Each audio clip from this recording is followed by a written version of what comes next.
I wanted to talk a tiny bit about the Enneagram because I think the Enneagram is a super helpful way.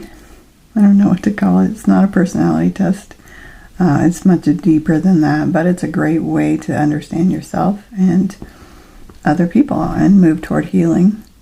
So the Enneagram has 9 numbers you might have heard people referring to. I'm a 1, I'm a 2.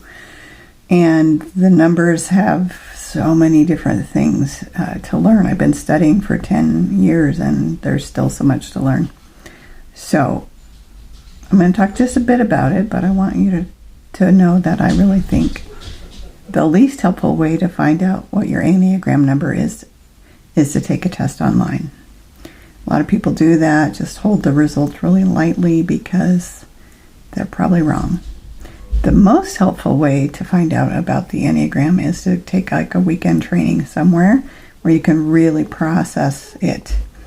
And if you can't do that, another great way is to buy a book, an easy book like The Essential Enneagram, and to go through it with a friend. And what my husband and I did is on a long voyage that we took, we read each number.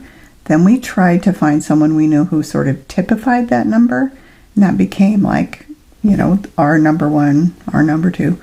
And then when we got through all that, we were more able to find ourselves.